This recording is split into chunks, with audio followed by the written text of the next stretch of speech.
Shalom, selamat pagi saudaraku yang dikasihi Tuhan. Apa kabar hari ini? Semoga kita tetap kuat dan penuh semangat ya. Sebelum kita memulai segala aktivitas kita, mari kita luangkan waktu kita untuk sejenak merenungkan firman Tuhan. Mari kita bersaat teduh. Kasih karunia dan damai sejahtera dari Allah Bapa Tuhan kita dan dari anaknya Tuhan Yesus Kristus menyertai saudara sekalian. Amin. Saudaraku yang dikasihi Tuhan, firman Tuhan untuk kita pada hari ini, Sabtu 2 Oktober 2021, tertulis dalam Matius 5 ayat 29, demikianlah dikatakan, "Maka jika matamu yang kanan menyesatkan engkau, cungkillah dan buanglah itu.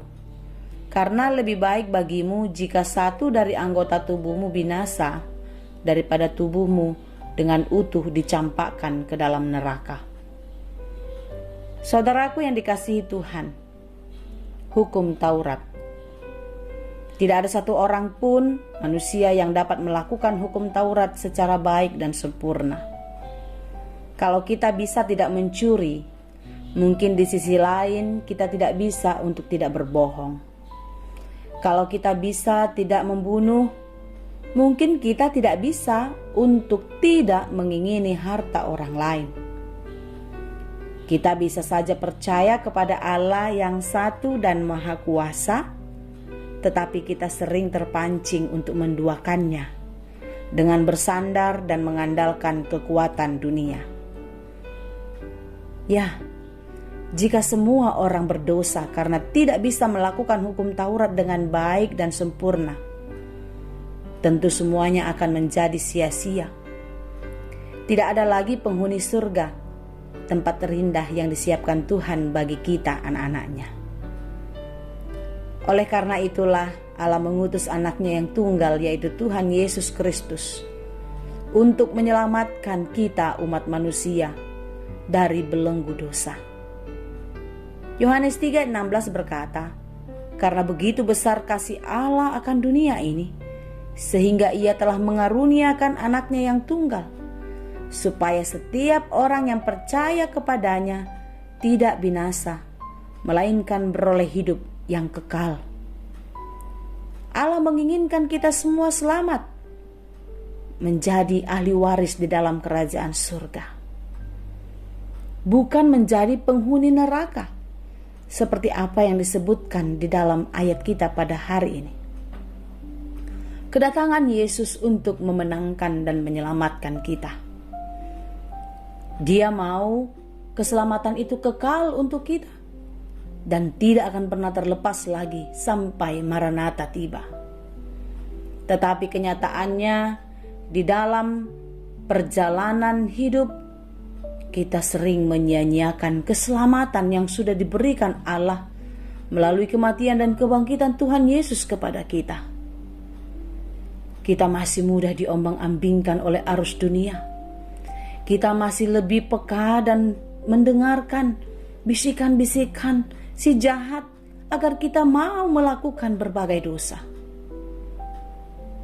Saudaraku yang dikasihi Tuhan, sekalipun Yesus mengasihi kita, bukan berarti dia mentolerir perbuatan dosa-dosa kita.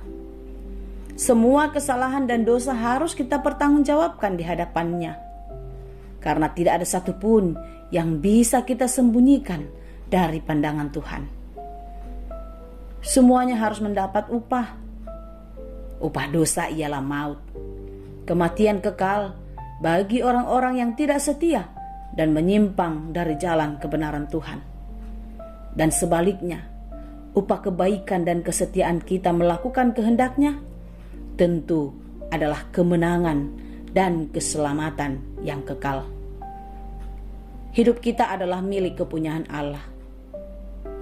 Oleh sebab itu, Allah menginginkan kita untuk melakukan kehendak-Nya, yakni hidup kudus, dan sentral kehidupan manusia adalah hatinya.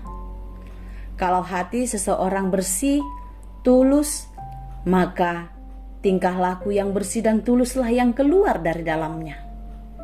Namun sebaliknya, Bila hati penuh pikiran buruk, maka segala perbuatan buruklah yang keluar melalui tingkah lakunya. Oleh sebab itu, saudaraku yang dikasihi Tuhan, Yesus mengajar kita agar semua kita untuk lebih menjaga hati dari segala pikiran-pikiran buruk. Kita yang diselamatkan harus mencintai Allah dan menaati perintahnya secara total. Tidak boleh setengah-setengah hati. Maka jika matamu yang kanan menyesatkan engkau, cungkillah dan buanglah itu. Karena lebih baik bagimu jika satu dari anggota tubuhmu binasa daripada tubuhmu dengan utuh dicampakkan ke dalam neraka. Ini menunjukkan kepada kita bahwa Allah menginginkan seluruh keberadaan kita, tubuh dan roh, dalam kekudusan dan menjalankan keinginan Allah untuk hidup benar dan kudus. Tentu kekudusan tidak tampak dari luar saja, melainkan bersumber dari hati yang paling dalam. Semoga Tuhan menguatkan dan memampukan kita untuk dapat menjaga dan memelihara kekudusan hidup kita. Tuhan Yesus memberkati. Amin. Ai gorang dona saudara jumiau di tengah-tengah ningolukon alai sadana upeo komas tuso tinggal honot hondoa ai gorang dodang terdungdunga jatundao sian rohako alai porsea aurap doto nabukaon mudo dalam dia adong doha longangani tari dari bagasan maluku malahodo totong di dalam hati jalahu ulah nani doki adong doha longangani tari dari bagasan maluku melamar situ tuau dihatami mamulahon sudi nang adikmi. Terima kasih Tuhan untuk firman-Mu hari ini. Firman-Mu yang mengingatkan dan mengajar kami untuk hidup kudus di hadirat Tuhan. Jangan biarkan kami memakai seluruh indera kami.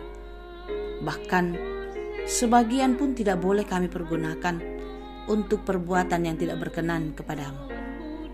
Oleh karena itu Tuhan, mampukan kami untuk hidup baik, hidup benar dan kudus di hadirat Tuhan, dengan melakukan apa yang Tuhan kehendaki di dalam kehidupan ini. Mampukan kami untuk selalu berjalan di dalam jalan kebenaran-Mu, di dalam jalan terang yang Tuhan tunjukkan senantiasa dalam hidup kami, agar kami tidak pernah salah arah di dalam menjalani kehidupan kami. Berkati kami sepanjang hari ini, apapun yang kami kerjakan, biarlah berkati, berhasil, dan berbuah dengan baik. Terima kasih Tuhan. Kami serahkan seluruh hidup kami hanya ke dalam tangan pengasihan-Mu. Terpujilah Engkau Bapa, hanya di dalam Yesus kami berdoa dan mengucap syukur. Anugerah Tuhan kita Yesus Kristus, kasih karunia Allah Bapa, dan persekutuan Roh Kudus, itulah kiranya yang menyertai dan memberkati kamu sekalian.